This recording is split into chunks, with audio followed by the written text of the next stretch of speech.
से कि ये लगता है कि ईडी का जो जांच की प्रक्रिया है उस पर भी सवाल उठाए। उन्होंने कहा है कि जब आपके पास दस्तावेज मौजूद है तो टेम्परिंग का कोई मतलब नहीं बनता। अगर अगर अगर इतने दिनों तक जो है आप इनको इनकार्सेशनिस्ट में रखे हैं, इनको जेल में रखा है और ये जो है बेल के प्रिंसिपल के खिलाफ है, चाहे वो ईडी का केस हो, चाहे सेक्शन 45 हो, वो जो कार्डिनल रूल है बेल का वो जो है वो लागू होता है। और इस बात को ध्यान में रखते हुए कि ऑलरेडी जो है 17 महीने का जो है जेल ऑलरेडी मनीष सिसोदिया जी काट चुके हैं, तो सुप्रीम कोर्ट ने ईडी के तमाम दलीलों को खारिज करते हुए मनीष सिसोदिया जी को बेल ग्रांट किया है। और ईडी ने ये भी और सुप्रीम कोर्ट ने ये भी कहा है कि जो इन्होंने बयान दिया था कोर्ट में ईडी ने कि ट्रायल जो है वो खत्म हो जाएगा 6 से 8 महीने में, ये बिल्कुल सरासर ऐसा लगता नहीं है। और ईडी ने कहा है,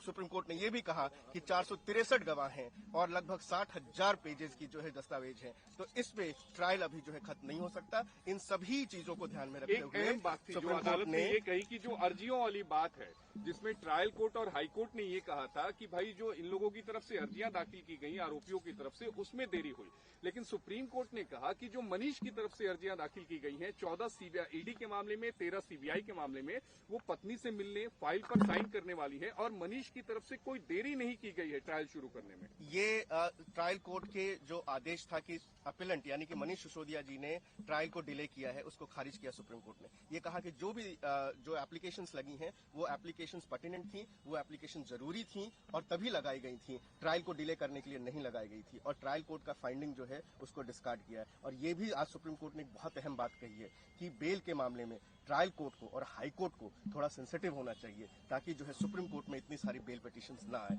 ये भी मनीष सिसोदिया जी के बेल ऑर्डर में सुप्रीम कोर्ट ने ऑब्जर्व एक अहम सवाल ये भी कहा कोर्ट ने कि ट्रायल कोर्ट और निचली अदालत को ये समझना चाहिए कि जो बेल है वो नियम है और जो जेल है वो अपवाद है। इस बात को निचली अदालत और हाई कोर्ट दोनों ने अनदेखा किया। बिल्कुल, उन्होंने कहा है, सुप्रीम कोर्ट ने ये कहा कि जो कार्डिनल प्रिंसिपल ऑफ बेल है वो कहता है कि bail is rule, jail is exception. तो जितने भी ट्रायल कोर्ट के लोग हैं, जो जजेस हैं, वो हाई कोर्ट के जजेस हैं, वो इसका ध्यान रखें और बेल जो है वो सुप्रीम कोर्ट तक ट्रैवल ना करे। इस पे भी जो है